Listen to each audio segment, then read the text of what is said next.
Lama-lama mungkin karena kita ini hari Jumat juga, hari pendek, mungkin kita akan diskusi tentang malaria. Apa sih malaria itu, kenapa menjadi masalah nasional dan bisa disampaikan ke sahabat saya di NTB ini? Malaria itu seperti apa? Apa sih penyakit malaria, sebab apa dan sebagainya, Bu? Silakan, Bu. Ya, terima kasih Pak Tiban. Jadi begini ya, kalau untuk yang sahabat sehat yang sekarang mungkin masih muda-muda ya. Kalau untuk malaria mungkin beberapa itu apa sih itu malaria gitu. Tapi kalau kita yang orang lama ini udah sering sekali mendengar malaria. Jadi memang perlu ya, perlu diperkenalkan kepada atau diinformasikan kepada sahabat sehat di sini. Malaria itu apa ya? Malaria itu sebenarnya adalah penyakit yang sudah lama ya. Ada di Indonesia gitu. Jadi penyakit yang disebabkan karena infeksi dari satu parasit ya. Dan ditularkan oleh nyamuk. Jadi bukan dia penyakit yang ditularkan oleh nyamuk, tapi dia sebenarnya ditularkan oleh satu parasit. Parasit ini hidup di dalam tubuh manusia dan hidup di dalam tubuh nyamuk. Nah, si nyamuk ini yang menjadi perantara untuk bisa menularkan malaria ini kepada manusia. Jadi dia merupakan penyakit infeksi memang. Nah, kenapa menjadi masalah? Karena memang malaria ini dia untuk bisa mengendalikannya itu ada banyak faktor ya. Jadi ada faktor manusianya yang harus diintervensi, ada faktor nyamuknya sebagai tempat si parasit ini tinggal, kemudian ada faktor lingkungan. Tentu saja kalau kita hanya bekerja di faktor manusianya saja, tidak bekerja di faktor lingkungannya atau di kita untuk mengurangi si nyamuknya ini, ya tentu saja ini juga tidak bisa gitu ya.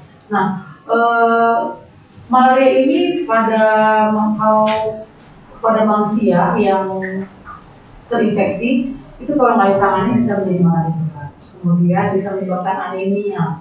Ya, anemia itu kalau bahasa awamnya itu jadi adanya turun gitu ya, sehingga orang bilangnya kurang darah.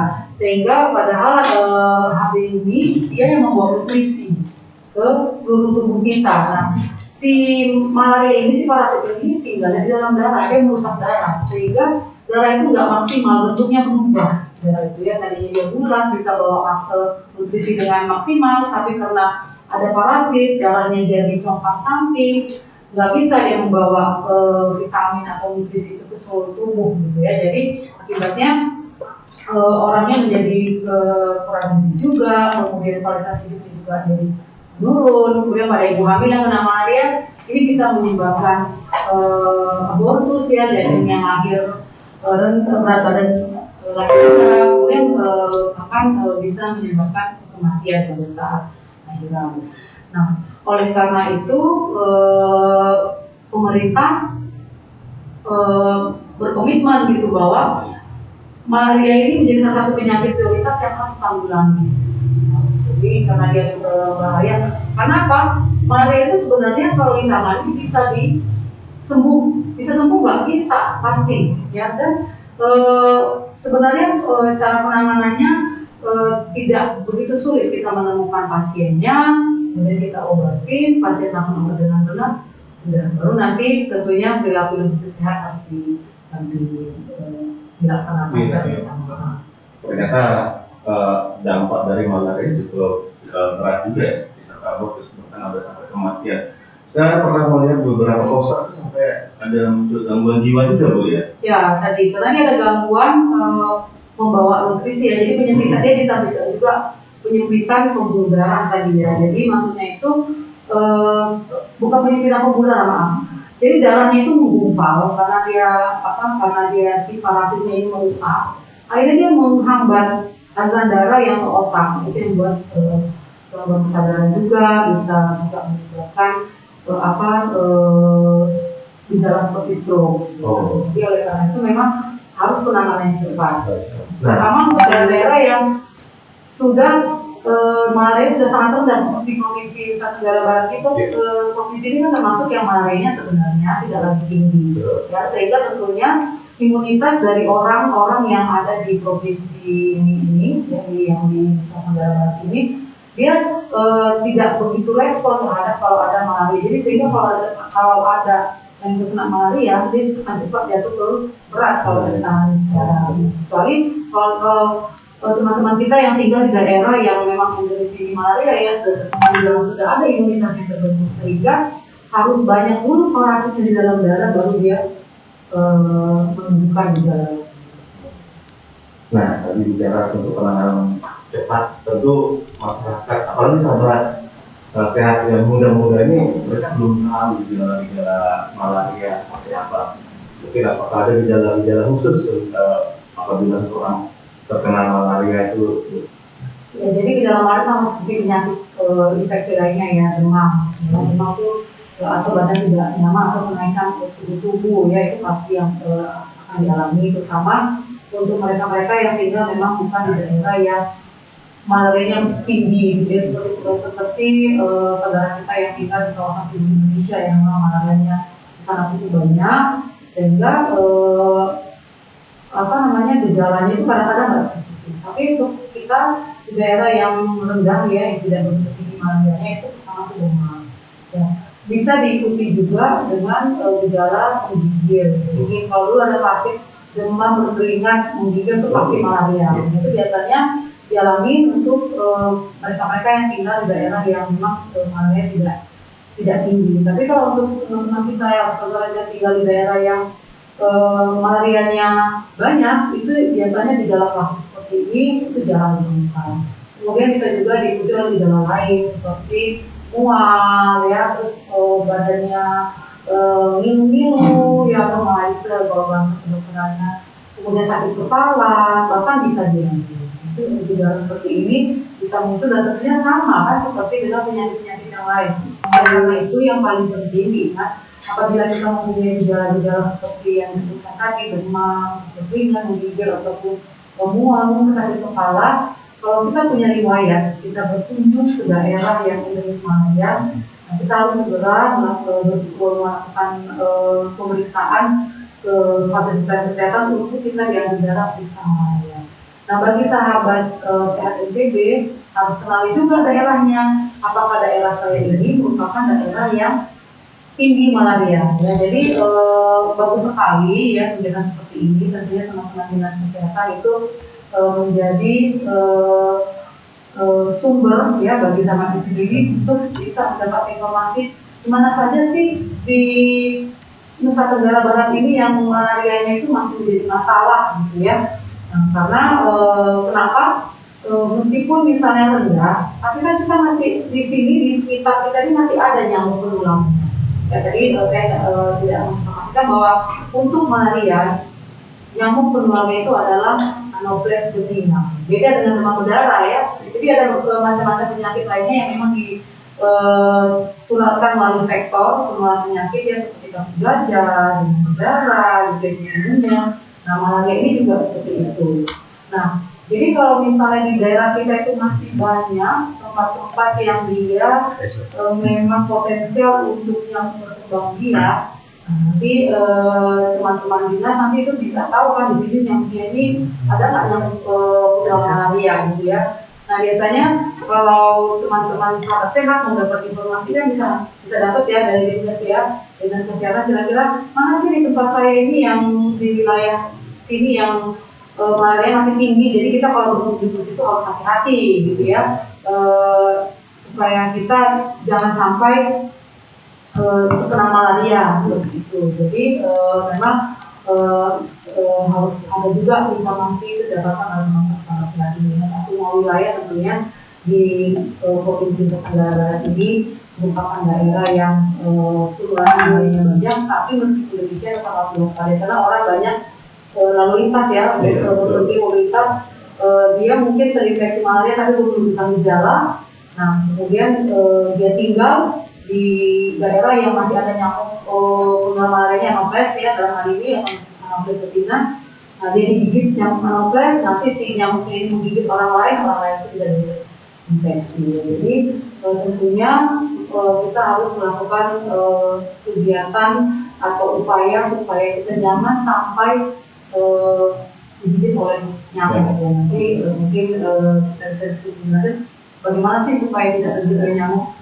Dulu langsung ya mungkin bisa dijelaskan.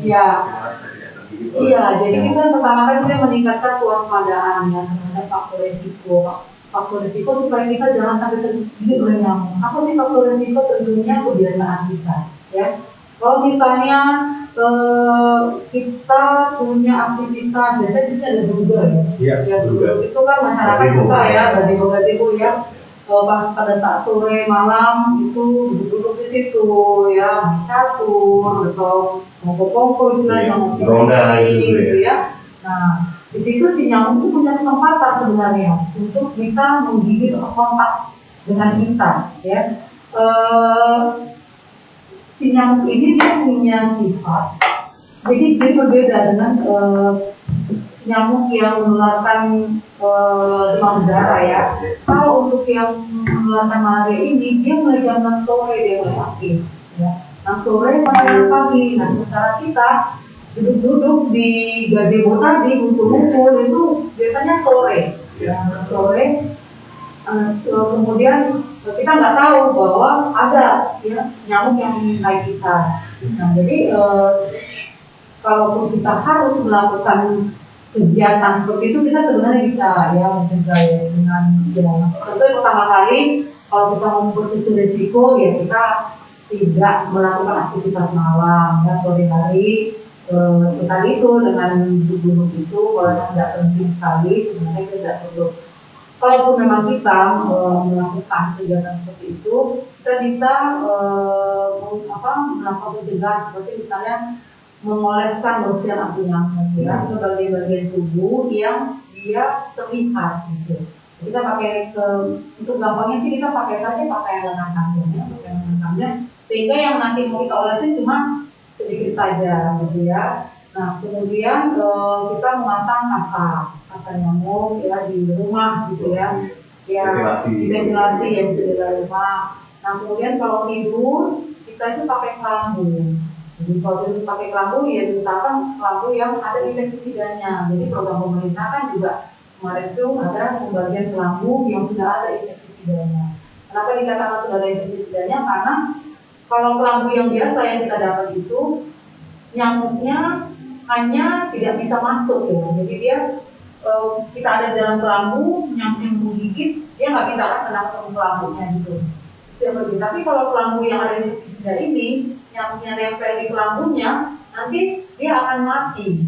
Nah, jadi kelambu insektisida ini selain dia melindungi kita, melindungi orang yang ada di dalam kelambunya, dia juga bisa mengurangi kepadatan si nyamuk karena nyamuknya nempel di si nyamuk ini kan dia punya kebiasaan juga ya, jadi dia istirahat gitu ya, dia nempel di kelambu, kalau kemudian kelambunya nyamuknya itu akan mati karena dia kontak dengan insektisida yang ada di kelambu. Jadi kalau untuk manusia insektisida di kelambu ini aman, jadi jangan khawatir.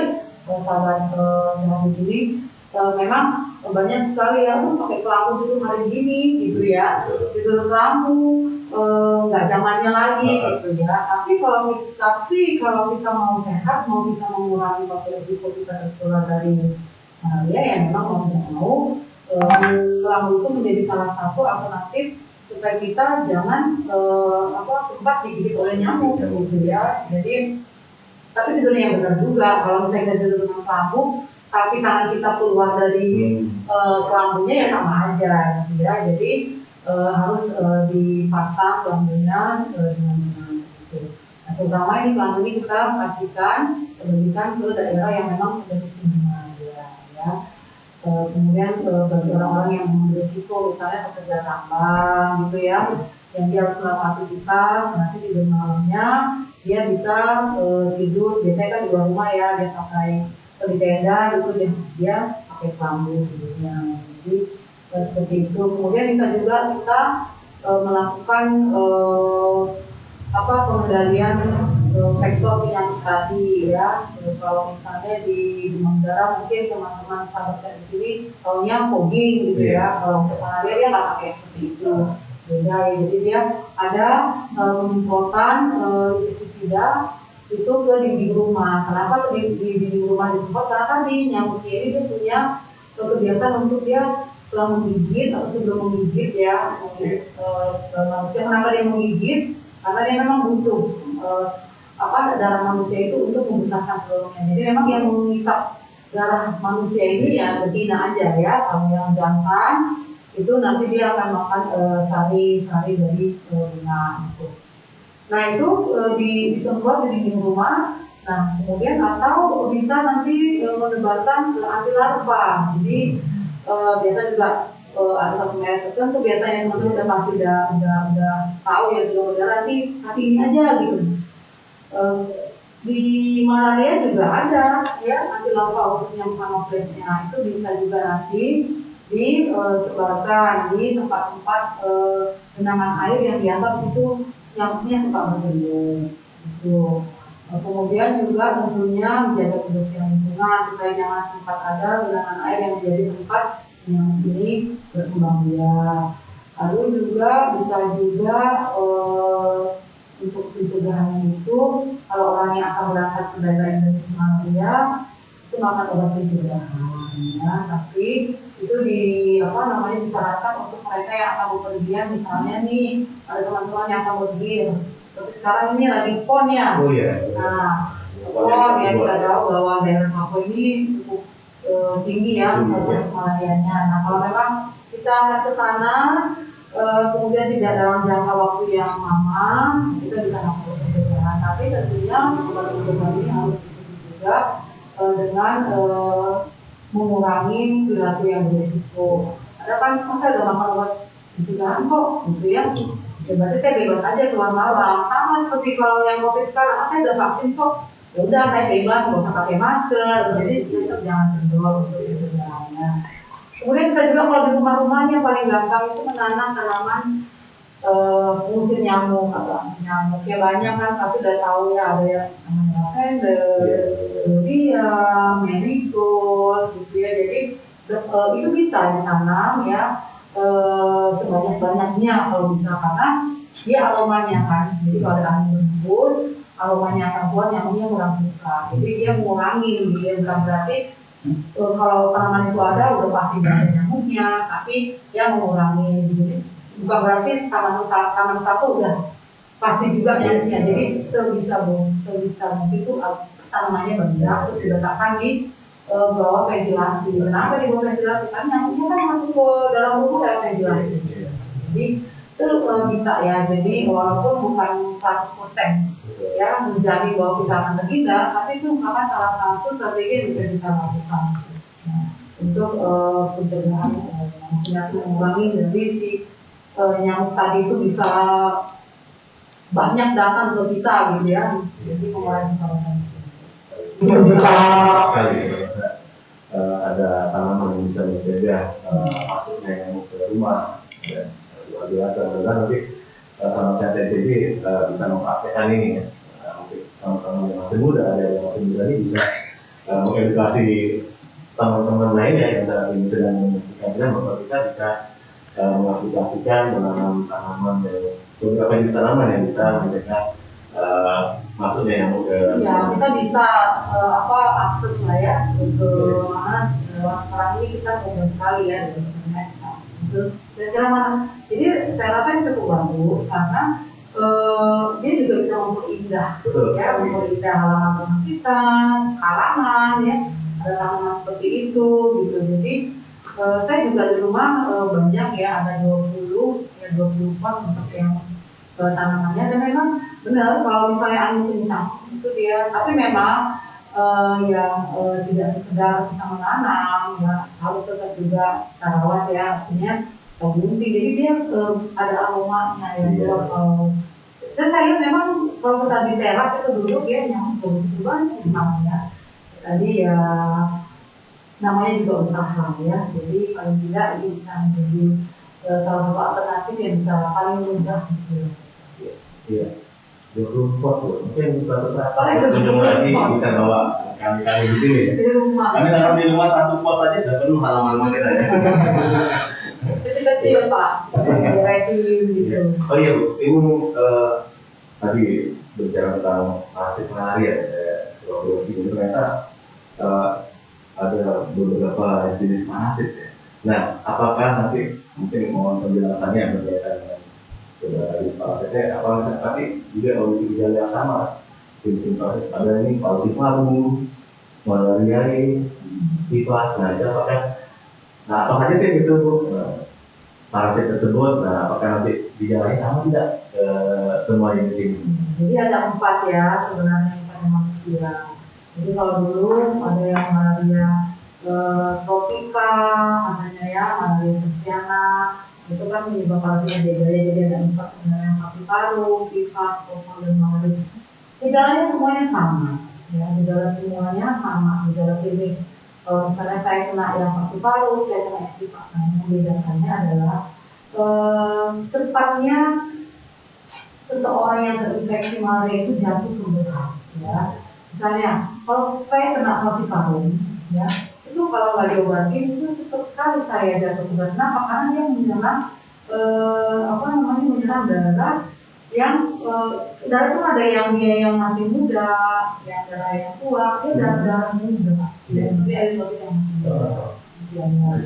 Jadi itu banyak di dalam di dalam darah kita. Jadi itu ya semakin dia cepat kan banyak di infeksi ya, akhirnya cepat dia berat. Nah, ada yang namanya malaria tifus ya. Nah, itu memang dia untuk jatuh ke malaria beratnya dia butuh waktu. Kenapa? Karena dia menyerang dia eritrosit yang tua, dia cuma 4% gitu ya. Jadi kalau falciparum tadi dia muda dan tua dia serang. Kalau yang ini dia hanya menyerang yang tua saja. Jadi terus kemudian tapi si tifus ini dia bisa dorman gitu. Dia bisa kalau nggak diobati, kemudian nanti dia akan masuk ke hati, dia sembunyi di hati. Bisa dia tidur, ya. Jadi dia bisa sebulan lagi, 2 bulan lagi, kambuh lagi. Nah itu yang saya bilangnya saya kambuh. Nah itu biasanya jenisnya seperti itu. Karena dia pengobatan tidak tuntas. Memang kalau untuk ini pengobatannya lama sampai 14 hari. Beda dengan yang pasif-paru tadi. Kalau yang pasif-paru tadi cuma 3 hari sudah selesai. Kalau yang pasif-paru ini, kalau yang pipa ini yang tadi saya bilang itu dia bisa sampai 14 hari. Orang bosan makan obat.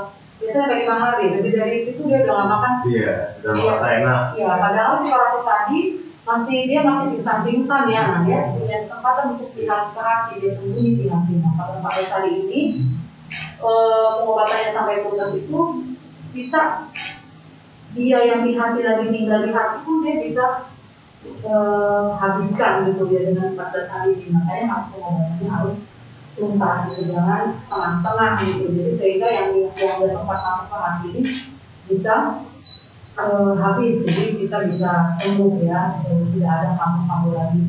Itu juga dengan dua jenis spesies yang lainnya, terus saya gejalanya sama. Yang penting untuk malaria ini adalah ditemukan cepat, kemudian diobati sampai tuntas sudah langsung ya, bisa kita jamin sembuh asalkan memang makan obatnya dan juga tetap melakukan melakukan pencegahannya, ya mengurangi resiko. Tadi harus cepat ditemukan. Cara menemukannya bagaimana Bu? Cara menemukannya dari di awal saya sudah menyampaikan sebenarnya. Jadi bagaimana sih kita bisa menemukan pasien malaria? Begitu seseorang ada dia punya gejala sakit ya, demam dan sakit lainnya, kemudian dia punya riwayat bepergian ke daerah endemis malaria, nah segeralah periksa darah. Jadi berarti setiap saya demam saya harus dong periksa, tidak seperti itu ya. Jadi kalau ada seseorang atau sahabat muda di sini yang sakit ya, sakit malaria, kemudian oh iya saya berkunjung ke daerah endemis malaria, misalnya saya baru berkunjung ke Papua, atau kalau di sini yang masih banyak malaria misalnya berkunjung ke Sumbawa gitu ya. Jangan-jangan saya terinfeksi malaria, nah baru datanglah langsung ke Pasienkes, ceritakan kepada dokternya bahwa saya punya gejala sakit, saya demam, saya ada berkunjung ke daerah, misalnya sebutkan nama tempatnya, nanti dokternya biasanya kalau untuk ini dokter itu sudah teman-teman di puskesmas, di Pasienkes itu sudah terinformasi kan ya, karena memang kita juga bagian dari program kita juga bersosialisasikan mana-mana sih daerah yang merupakan daerah yang malaria masih tinggi. Nah, jadi bagi mereka yang punya gejala dan ada riwayat bepergian ke daerah malaria, itu harus sudah diperiksa dengan malaria. Kalau positif, nanti langsung diberikan pengobatan untuk malaria harus tuntas. Jadi cara menemukannya seperti itu. Jadi ada orang yang punya keluhan, gejala sakit, kemudian dia punya riwayat bepergian ke daerah endemis malaria, atau dia pernah punya sakit malaria seperti saya tahu ya, dia makan obat yang tidak tuntas. Nah ini perlu diperiksa malaria, harus ada pemeriksaan darah malaria. Jadi cara menemukan itu harus ada pemeriksaan, dan jangan takut ya. Cuma kalau mau dilakukan dengan, kita kan sekarang punya teknologi bisa dengan diagnostik ya, masih sedikit saja diambil dari ujung jari, atau bisa dengan mikroskop tetap juga diambil dari ujung jari. Jadi nggak mesti harus mengambil yang sampai wah ada gejala saya langsung semuanya dan tidak. Cuma diklik aja sedikit, nanti teman-teman mikroskopis akan membuat slide-nya, akan bisa melakukan EDC, nanti diperiksa, dilihat nanti apakah memang dalamnya ada sakit. Ya, tadi dijelaskan juga tentang pengobatannya. Untuk pengobatan malaria itu berapa sih mungkin bisa diekspresikan? Pengobatan malaria ini sebenarnya tidak seperti penyakit yang lain lama ya. Ini 3 hari aja kita pakai obatnya sekarang adalah dengan aqueous combination therapy. Kalau dulu mungkin diobatin mungkin dengan obat malaria yang lama itu aqueous, maka kita bilang itu kan juga ya makanya 4 tablet. Kalau ini kita Memang sudah dengan berat badan ya, sudah dengan untuk makannya rata-rata dengan berat badan Indonesia yang dimakan dengan 60 kilo itu 3 sampai 5 kali, cukup satu kali waktu makannya selama 3 hari ya, jadi plus dengan satu kali 5 clean. Nah, jadi kalau tadi di awal saya mengatakan bahwa pengobatan malaria ini juga tergantung pada kita kenanya malaria yang mana. Nah, itu yang bisa diketahui dengan pemeriksaan darah, apakah kita paru, apakah kita kena yang tifus yang bisa tinggal di hati, kalau yang kita kena yang malaria yang bisa tinggal di hati itu harus sampai 14 hari. Nah, jadi obat utamanya adalah APT atau konsentrasi. Kita pakai lidah disinfektan itu selama 3 hari. Nanti plus ada satu tablet kecil disebut dengan Primabil. Kalau vaksin baru cukup dikasih pada hari pertama, ya. Kemudian tapi kalau meningkat sampai dengan 14 hari. Nah ini Bu, ada banyak masyarakat ya, banyak masyarakat yang ternyata dulu pernah kena malaria dan kadang sudah ada masa kambuh demamnya. Mereka beli di apotek atau toko obat gitu. Nah, apakah itu masih bisa digunakan untuk dampak terhadap kesembuhan atau bagaimana? Nah ini yang masyarakat, ini kadang-kadang ini ya pernah sakit malaria, jadi gejalanya, terus mengalami lagi gejala yang sama, terus masyarakat tuh langsung berpikir, wah ini saya pasti kambuh. Padahal belum tentu. Saya sudah dikatakan bahwa bagaimana cara menemukan malaria, itu kita harus memastikan di dalam darahnya ada parasitnya, ya. Parasit tadi itu baru kita kasihkan obat malaria. Nah, kan sekarang semua penyakit itu gejalanya itu mirip sebenarnya, ya. Jadi kalau ada seorang yang merasa ini saya dulu pernah sakit, dibilang sakit malaria, gejalanya sama. Ya, saya juga sakit malaria, beli obat. Ya, nah ini yang menyebabkan bisa terjadi resistensi. Ya, kalau misalnya sahabat di sini, apa sih resistensi? Resistensi itu artinya kita makan obat udah nggak mempan lagi karena kita makannya tidak sesuai dengan peruntukannya, gitu ya. Jadi saya bukan sakit A misalnya, tapi saya makan obat A.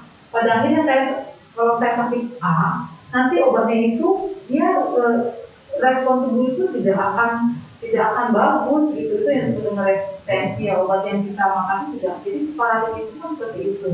Nah, saran saya kalau misalnya sahabat di sini atau ada saudaranya gitu ya, yang dia pernah sakit malaria, cerita nih saya sakit lagi mengalami gejala yang sama, kemudian langsung pergi membeli obat di warung, itu mohon untuk dihentikan medikasi. Sebaiknya kalau punya gejala yang sakit, yang berpikir bahwa gejalanya ini mirip dengan sakit saya yang dulu, jangan langsung mengobati diri sendiri, tapi segera pergi ke Pasyankes, periksakan diri saudara untuk mendapatkan pemeriksaan yang tepat, sehingga nanti pengobatannya pun akan tepat. Tapi ya tadi itu bisa jadi berulang ya, mungkin bukan itu sebenarnya sakitnya, mungkin sakitnya sakit yang lain. Tapi kenapa kok saya makan obat yang di luar itu enak kok? Iya benar. Nah, obat malaria ya, dalam arti kan kita bicara malaria ya, dia punya efek analgesik, ya, artinya mengurangi rasa sakit. Ya. Jadi dia bisa, misalnya kita makan obat malaria itu kalau kita lagi demam dia bisa turun, ya. Kemudian kalau kita rasanya badannya nggak enak, dia akan bisa memberikan. Jadi kita orang itu biasanya kalau sakit dia mau mengurangi sakitnya tadi itu, ngilu-ngilunya, demamnya, maksudnya.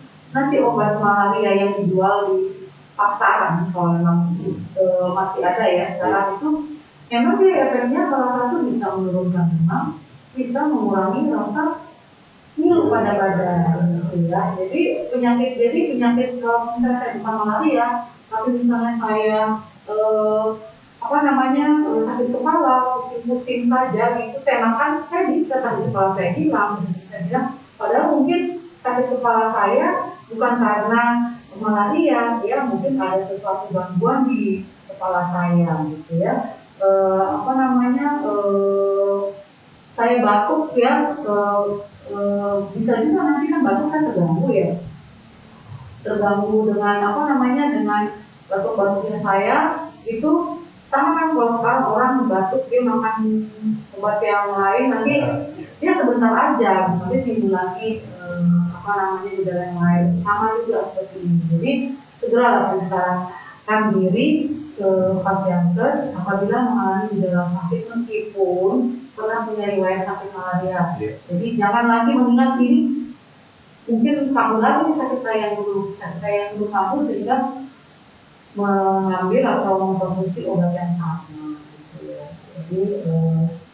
Jadi disarankan bisa ke Fasiankes. Selain menggunakan resisten juga pasti ada dampak negatifnya ke tubuh ya. Iya, pasti ada tentunya karena mengkonsumsi obat yang tidak Tempatnya ya.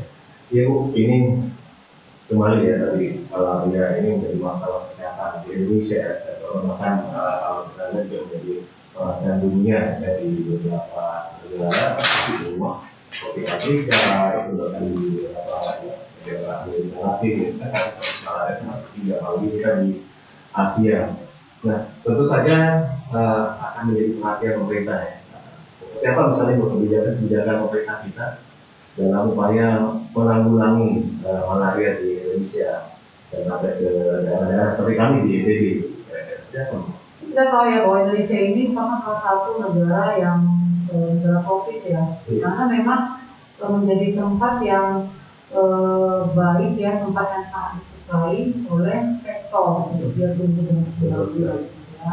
Sehingga memang banyak sekali penyakit tulang sektor yang ditemukan di negara kita. Negara kita ini tentu punya koleksi ya penyakit tulang sektor, salah satunya memang malaria. Nah, malaria ini menjadi salah satu penyakit prioritas yang menjadi komitmen tidak hanya secara nasional, tapi komitmen global, ya. Di mana malaria ini masuk ke dalam Sustainable Development Goals, ya. Salah satu penyakit yang memang harus dituntaskan. Ya. Jadi setiap tahun dalam sidang World Health Assembly pun malaria ini menjadi salah satu penyakit yang menjadi perhatian. Nah, Indonesia itu punya komitmen untuk membebaskan malaria dari bumi Indonesia yang ada kita. Kita tuh punya target tahun 2030. Sehingga untuk mencapai satu target tentu perlu strategi dan kebijakan. Kebijakan kita yang pertama tentunya adalah terkait dengan pengendalian malaria ini. Yang pertama dalam hal penemuan kasus, yaitu penegakan diagnosa malaria itu harus berdasarkan konfirmasi laboratorium, artinya harus berdasarkan pemeriksaan laboratorium. Iya, pemeriksaan darah ya, bisa dengan mikroskop, bisa dengan antigen di depan, itu harus tidak antigen utama. Jadi ada tadi pengobatan yang tanpa pemeriksaan laboratorium itu tidak bukan. Ya. Kemudian yang kedua mengobati dengan kombinasi, terapi kombinasi. Jadi begitu ketahuan hasilnya positif, diobati dengan terapi kombinasi.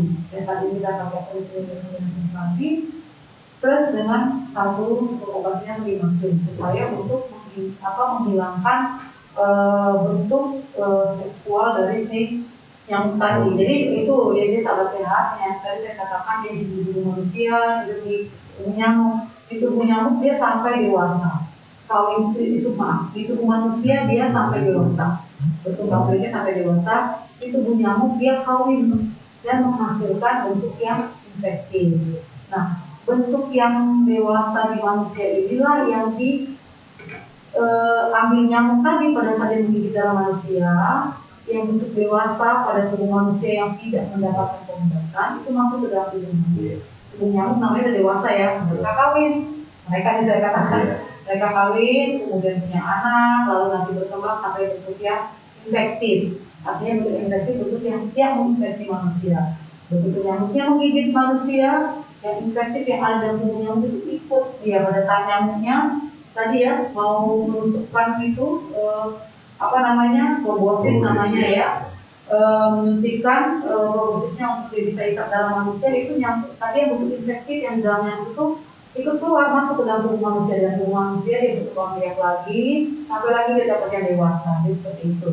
Nah, oleh karena itu tadi penegakan kebijakannya adalah penegakan yang harus berdasarkan Komisi Daerah, karena kita mau tahu di dalamnya ada positif atau enggak ya, ada pasti atau tidak. Kemudian yang kedua pengobatannya dengan terapi kombinasi. Kenapa kita perlu terapi kombinasi? Supaya tidak mudah terjadi resistensi tadi. Terapi kombinasi plus tadi obat yang satu Primafin untuk dia bisa membunuh yang dewasa tadi. Karena kalau bisa dewasanya habis, ya dia nggak punya kan untuk sekarang untuk berkembang biak ya. Nah kemudian yang ketiga tentunya layanan dari tata laksana malaria ini harus bisa dilakukan di seluruh fasilitas pelayanan kesehatan ya. Jadi baik yang di puskesmas maupun ya di rumah sakit itu harus bisa melakukan pemeriksaan malaria. Ya, jadi ini kebijakan yang ketiga. Kemudian yang keempat tentunya adalah perlunya kerjasama lintas sektor untuk pengendalian malaria. Kenapa? Karena malaria ini tidak hanya sektor kesehatan. Tadi di awal saya katakan ada faktor lingkungan yang berkait. Lingkungan ini tidak hanya sektor kesehatan tentunya. Misalnya kalau ada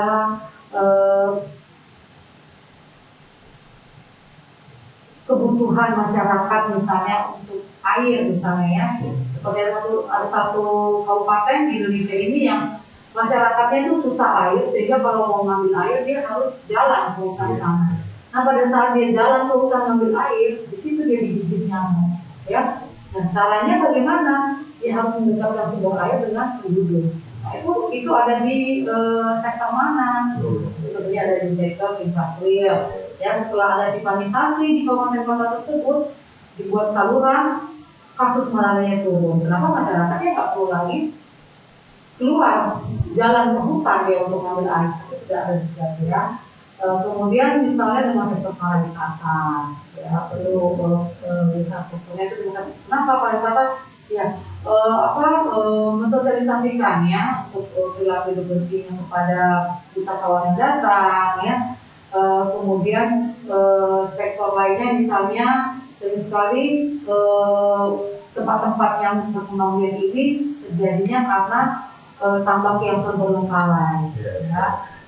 Tambak udang misalnya ya, bekas udah dia nggak mau lagi ditinggal, nah itu jadi kehidupan. Tentunya itu bukan sektor kesehatan yang dibilang. Jadi ini perlu sekali kemitraan, kerjasama dan juga kontribusi dari sektor lain. Dan yang terakhir itu adalah tentunya kebudayaan masyarakat. Di sini kita minta masyarakat juga bisa memberikan kontribusi ya untuk pengendalian atau masalah kesehatan yang ada di wilayahnya. Jadi kalau pemerintah saja, kesehatan saja yang bergerak, tapi masyarakatnya sendiri tidak peduli, ini akan juga berkembang. Jadi tentunya pemberdayaan masyarakat juga menjadi salah satu kebijakan harus dilakukan. Iya, luar biasa ya. Mudah-mudahan bisa jadi perhatian kita semua, bukan hanya bidang kesehatan saja dalam upaya pengendalian malaria. Ternyata banyak peran dari sektor lain ya, yang berperan dalam upaya pengendalian malaria. Iya, bisa tambahkan misalnya MCK, ya, MCK. Kalau tadinya masyarakat itu kalau melakukan MCK-nya di luar, dengan adanya dari Plaswil misalnya mendekatkan MCK atau membangun, kan kita ada program jaga sehat macam-macam itu ya. Itu sudah menjadi salah satu strategi ya. Jadi masyarakat itu tidak banyak melakukan kegiatan yang berisiko ya, untuk bisa kontak dengan nyamuk ya. Kemudian untuk pertanian juga dengan membuat sawah yang bertangga ya, itu juga menjadi salah satu faktor yang bisa mengurangi tempat-tempat penyimpanan. Iya, iya mungkin saya lebih menjauh ternyata banyak pertanyaan waktu itu. Nanti akan bisa mengatakan salah satunya tadi Ibu menjelaskan tentang Indonesia harus eliminasi tahun 2030 ya. Nah, kenapa sih harus eliminasi tahun 2030? Kenapa? Ya, jadi yang 2030 itu memang menjadi komitmen bersama. Ya, jadi terutama di negara-negara yang endemis tinggi malaria itu di Asia Pasifik. Jadi bukan cuma Indonesia saja, tapi negara-negara yang ada di Asia Pasifik termasuk Malaysia, Filipina, Cina, India, itu memang bersama-sama mari dengan negara itu komitmen kita di tahun 2030 harus sudah bebas malaria. Jadi bukan Indonesia, jadi memang ini sudah menjadi komitmen bersama, komitmen global dan juga komitmen regional. Jadi kalau yang lain 2030 maksimal ya, kalau ada yang sebelum 2030 ya bagus gitu. Nah ya Indonesia juga sebagai negara yang juga berada di Asia Tenggara juga mempunyai komitmen yang sama di 2030. Jadi sebenarnya kalau untuk yang malaria ini istilahnya itu no one ya, atau no one left behind. Artinya tidak satu negara pun yang tertinggal di belakang, ya sama-sama 2030 untuk mencapai eliminasi Indonesia. Nah, negara kita sudah berapa persen Bu? Wilayahnya sudah eliminasi? Kita itu punya 514 kabupaten kota. Yang sudah eliminasi 320 kabupaten kota. Artinya sudah eliminasi, sudah dikasih sertifikat ya. Dan bebas malaria ya. Jadi dari 514 sudah 320 itu sudah 60% ya, 60%-an sudah. Jadi tinggal 30, tapi sebenarnya beberapa kabupaten kota itu sudah dia mencapai tahap eliminasi, tapi belum diberikan sertifikat. Itu 320 kabupaten kota yang saya sampaikan tadi itu sudah diberikan sertifikat sah, yang lainnya belum sah. Ya. Jadi yang ada beberapa kabupaten, jadi saat ini kita hanya tinggal punya 23 kabupaten yang merah, ya. Ada yang kuning. Biasanya yang hijau, kalau yang hijau itu dia yang udah dekat-dekat mau diberikan sertifikat, gitu ya. Kalau yang hijaunya kita cukup banyak, ya. Jadi kita masih bertiga. NTB termasuk ya? NTB sebenarnya termasuk yang hijau, cuma belum sah. Belum sah. Jadi kita ada 10 kabupaten kota. Ya, di provinsi Nusa Tenggara Barat ada 10 kabupaten kota, 3 yang udah sah, ya bebas malaria, yaitu Kota Mataram, Kota Bima, sama Lombok Tengah. Ya, jadi 7 lagi itu belum ya, Kabupaten Bima, Lombok, Sumbawa itu belum, ya belum sah diberikan. Itu berarti kenapa sih belum sah? Berarti yang pertama di situ kasus malarianya penularan lokal, penularan setempat itu masih ada. Jadi eliminasi malaria bebas malaria itu dikatakan kalau kabupaten atau daerah tersebut malarianya itu tidak ada yang penularan secara lokal. Apa arti penularan secara lokal? Artinya bahwa malaria itu terjadi karena gigitan nyamuk yang di situ. Tapi kalau misalnya disebutkan bukan penularan lokal atau impor, itu saya dapat dari luar wilayah saya. Ya, saya digigit nyamuk yang ada malaria sehingga sakit malaria itu adanya di luar tempat saya tinggal. Itu disebut dengan penularan impor, ya impor dan kasusnya. Nah, lokalnya ini yang di sini itu masih ada tuh, berarti yang dituju tadi itu ada yang penularan lokal. Tapi di mana dulu kemarin sudah akan diberikan. Ya, jadi harus tetap dipertahankan.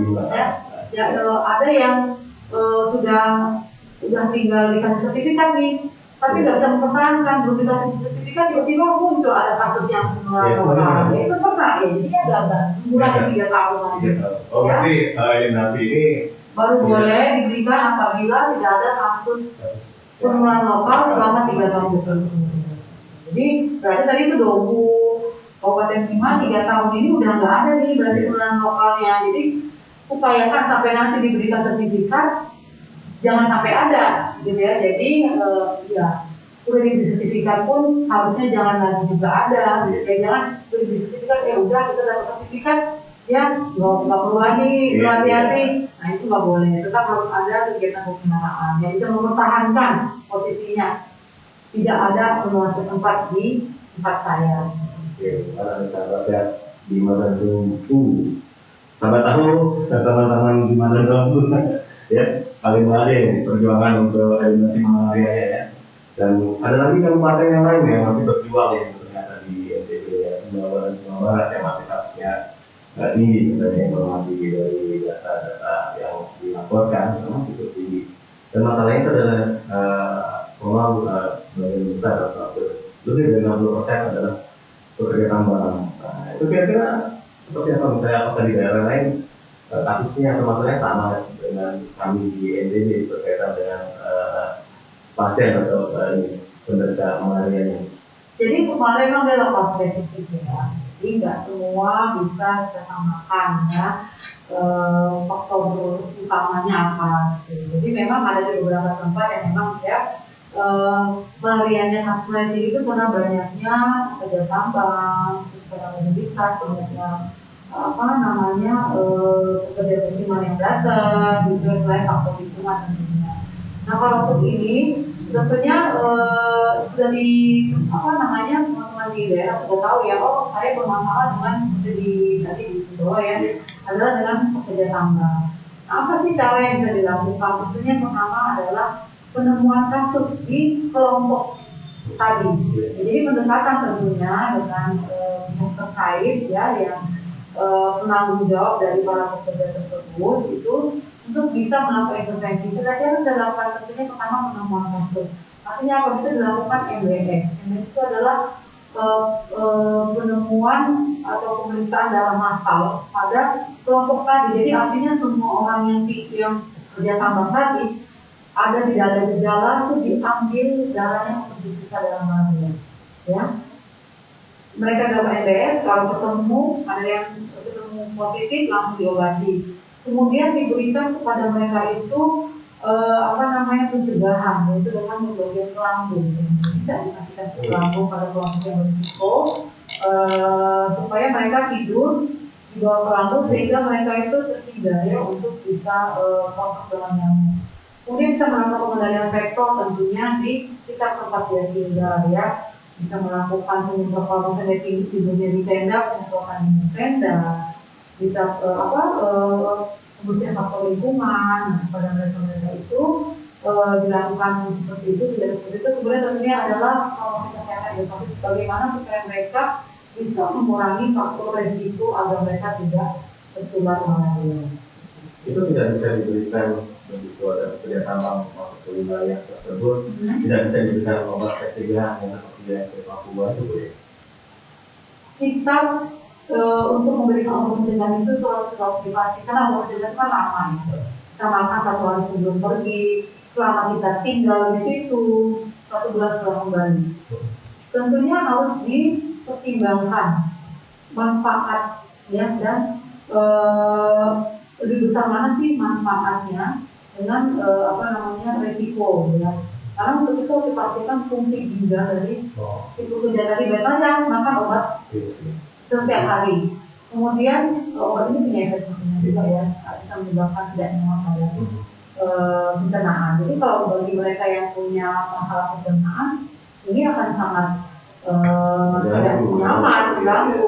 Jadi yang paling mudah untuk mereka itu pencegahannya tadi itu yang mengurangi resiko supaya tidak digigit oleh nyamuk. Caranya apa? Caranya dengan kelambu. Ya, di samping juga tentu dengan mengurangi faktor risiko lain seperti tadi kalau misalnya bisa dilakukan penyemprotan minimal untuk kemudian penemuan kasusnya tidak dalam secara ini. Salah satu dari strategi yang memang adalah dengan melakukan pemeriksaan darah massal atau promosi kesehatan kepada penduduk. Kalau misalnya dia sakit, dia segera datang ke puskesmas untuk bisa diperiksa. Jadi cepat kita menemukan ya orang yang sakit malaria, cepat memberikan pengobatan sehingga dia tidak menjadi sebetulnya luar biasa ya. Banyak hal yang harus kita lakukan ternyata dalam upaya penanggulangan malaria ya kalau di NTB. Karena memang di NTB bukan hanya pada pekerja tambang kasus malaria di Lombok Barat, Lombok Barat itu pada petani kebun ya, kebunan memang dan untuk Lombok Utara terus ya mereka merupakan daerah wisata jalur naik gunung ya, jadi memang kadang susah juga kita mungkin dalam upaya mengidentifikasi. Nah berkaitan dengan hal itu kan ada selesai migrasi. Apakah ada strategi tidak, misalnya dari komunikasi itu bahwa misalnya dari tamu luar daerah endemi Malaysia masuk ke daerah endemis atau daerah dominasi, upaya apa yang sudah dilakukan atau apa yang perlu dilakukan agar nanti masuk malaria di daerah periode rendah atau periode itu tidak muncul lagi gitu. Tadi sudah sebutkan ya, sebenarnya memang terkait migrasi itu menjadi salah satu strategi. Migrasi itu apa? Migrasi itu merupakan pemeriksaan daerah malaria bagi orang yang datang, ya, yang datang dari daerah endemis tinggi, gitu ya. Jadi seperti tadi disampaikan wisatawan atau mereka pergi gitu. Jadi itu dinas kesehatan tuh ya. Atau dalam hal ini puskesmas tentunya yang di wilayah di mana tadi orang pada begitu harus mendapat informasi sebenarnya, karena siapa sih yang pendatang gitu ya. Jadi tentunya bekerja sama, pastinya kalau misalnya tadi disampaikan ada orang-orang lapor wisata bisa dengan desa wisata atau dengan penanggung jawab rombongan yang akan melakukan tadi hiking perjalanan. Nah, kepada mereka itu dilakukan pemeriksaan darah malaria. Ya, kalau mereka berasal dari daerah malaria ya, dilakukan darah malaria itu screening artinya ya. Screening untuk memastikan memang dianya itu darahnya itu ada masuk atau tidak ya. Karena banyak juga orang yang datang dari Wisma itu tanpa gejala kan, tanpa gejala, padahal di dalam tubuhnya ada parasit malaria. Nah ini mereka ini yang menjadi sumber menular gitu. Nah dengan kegiatan sekolah migrasi ini yaitu pengambilan sediaan darah pada pelaku perjalanan ya, diambil darahnya diperiksa, nah nanti di situ ditemukan kalau misalnya ada positif langsung diberikan pengobatan. Itu yang pertama tentunya penemuan kasus, dan tentu ini perlu kerjasama. Kita kan nggak akan bisa tahu kalau tidak ada koordinasi ya.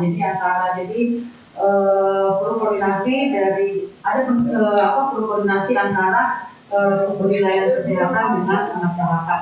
Nah di sini sebenarnya peran serta masyarakat sangat penting. Mereka menjadi perpanjangan tangan dari puskesmas, dari dinas kesehatan untuk bisa memberikan informasi bahwa di wilayah ini ada tim atau ada wisatawan yang datang gitu. Jadi mereka menginformasikannya ke puskesmas atau ke kesehatan yang ada di situ untuk bisa melakukan pemeriksaan pada rombongan tadi. Dan tentunya ada koordinasi antara rombongan dengan supaya bersedia gitu ya untuk dilakukan pemeriksaan. Jadi dua hal itu yang penting. Jadi ada koordinasi untuk bisa melakukan surveillance tadi yang kita boleh. Jadi memang strategi kita untuk wisatawan itu adalah supaya migrasi juga bagi dari sektor pariwisata sebenarnya pemilik hotel ya, kita bisa bekerja sama itu sebagai bagian dari promosi kesehatan sebenarnya. Jadi pada saat tamu check-in atau di kamar itu bisa dikasih seperti selebaran atau flyer atau bagian dosis anti nyamuk. Jadi Anda memasuki daerah yang jenis malaria gitu ya, atau Anda berada di daerah yang bebas malaria, sehingga kalau demam Anda dapat dari daerah bebas malaria kita memisahkan diri gitu. Jadi kita sudah melakukan pendekatan sebenarnya itu daerah yang jenis malaria ya bagi wisata yang datang, untuk di resepsionisnya diberikan kayak informasi gitu ya kepada tamunya, atau bisa memberikan luncheon nantinya atau di kamar dibuat tuh. Biasanya kan di kamar ada tabung dan tinggi. Nah itu beberapa hotel tuh ada yang disediakan luncheon. Ada ini buat daerah timur gitu ya. Iya.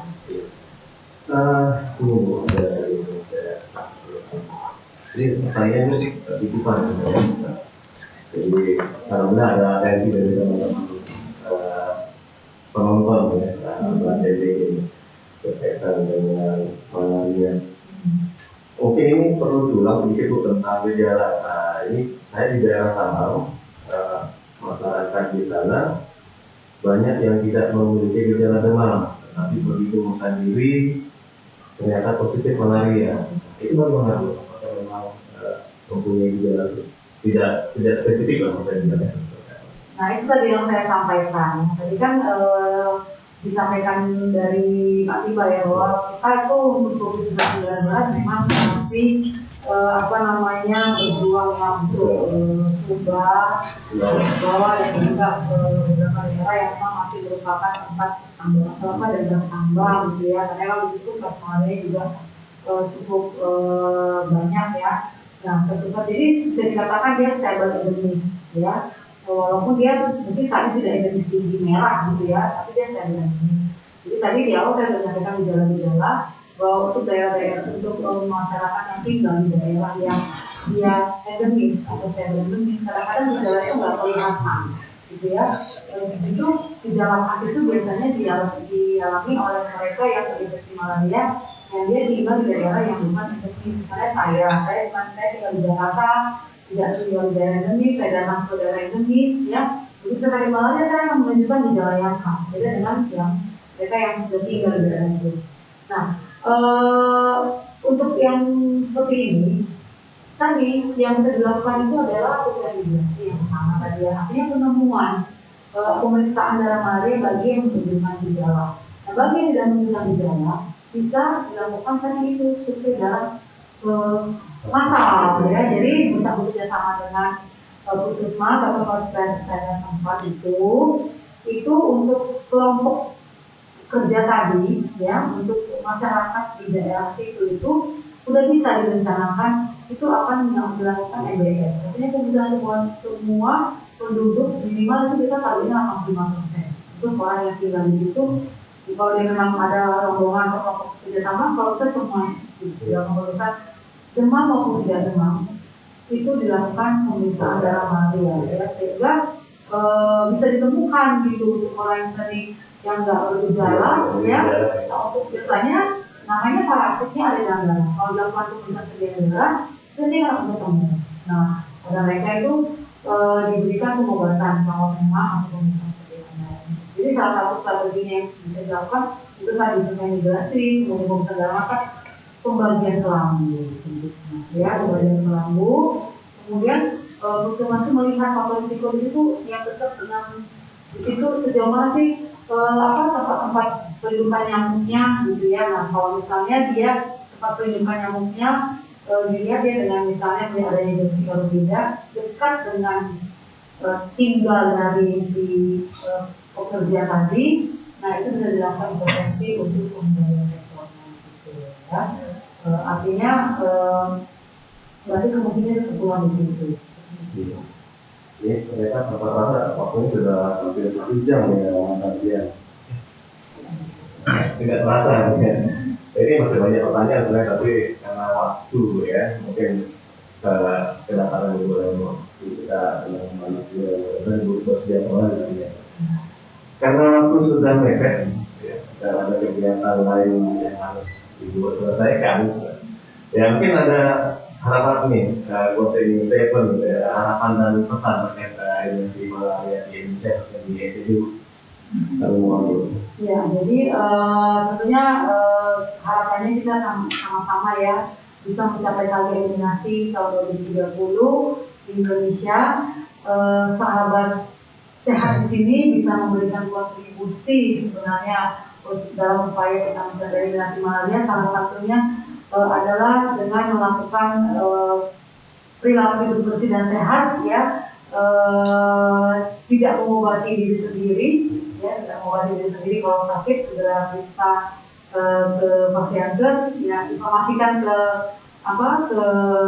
teman-temannya, saudara-saudara keluarga bahwa malaria itu masih ada ya, malaria masih ada di wilayah kita dan harus kita hilangkan dari daerah kita ini, dan nanti Indonesia tahun 2030 bisa mencapai bebas malaria. Jadi bisa bersama dengan teman-teman. Jadi menjadi sumber informasi ya bagi saudara keluarga malaria masih ada, kita harus menjadi bebas malaria tahun 2030 ya. Salam eliminasi malaria. Terima kasih banyak. Sangat informatif, tentu saja ini menjadi bahan kami nanti ya di baik di provinsi maupun di kabupaten untuk menjadi pertimbangan menentukan sebuah kebijakan nantinya. Ya jangan lupa, maaf Pak, jangan lupa kalau daerah kita bebas malaria kita punya keuntungan ya. Artinya masyarakat kita menjadi bebas, lebih berkualitas, kemudian orang yang akan berkunjung ke ini kita NTB ini daerah wisata ya, orang yang akan berkunjung ke sini itu terutama turis-turis asing dia akan selalu lihat tuh ini daerahnya apa sih yang paling banyak di situ gitu. Jadi kalau daerah keuntungannya adalah kalau daerah kita bebas malaria ya, masyarakatnya sehat ya, kemudian sektor wisata ini pasti akan hidup ya di tempat kita ya. Otomatis sejahtera masyarakat wisata bisa menjadi juga sumber mencari juga. Mudah-mudahan itu bisa eliminasi tahun 2024 nanti ya. Bisa menyombongkan diri daerah ini bebas malaria. Iya. Ya kalau misalnya Ini diperhatikan teman-teman di kabupaten ya. Bangga bisa kalau daerah kita itu bisa eliminasi dan manfaatnya tentu saja tadi sudah dijelaskan. Selain ini tentu ujung-ujungnya adalah kesejahteraan dari masyarakatnya ya. Selain sehat, menyejahterakan masyarakat. Baik Bu, terima kasih banyak atas kehadirannya. Mohon maaf yang sebesar-besarnya telah menyita waktu Ibu. Sebagai informasi kepada sahabat sehat bahwa kami di sini sudah menjalankan protokol kesehatan pada saat melakukan kegiatan ini. Bu Minerva sudah melakukan 3 kali vaksinasi Bu ya. 2 kali yang reguler dan 1 kali booster, dan selalu pada saat kedatangan beliau PCR ya. PCR, dan saya juga alhamdulillah sudah 2 kali vaksin dan tinggal menunggu booster berikutnya. Dan teman-teman di sini sedang menjalankan itu ya. Insya Allah selalu menggunakan masker. Nanti juga pada saat kami masuk suhu tetap dicek ya. Alhamdulillah memang menjalankan prokes di sini Bu. Baik, sekali lagi terima kasih banyak Bu. Selamat menikmati NTB berkunjung ke Pulau Sumbawa. Saya kira demikian sahabat saya NTB. Terima kasih atas perhatiannya. Jaga selalu kesehatan, jalankan prokes ya dalam rangka mencegah COVID. Terima kasih banyak. Wassalamualaikum warahmatullahi wabarakatuh. Salam sehat. Salam eliminasi, Salam sehat.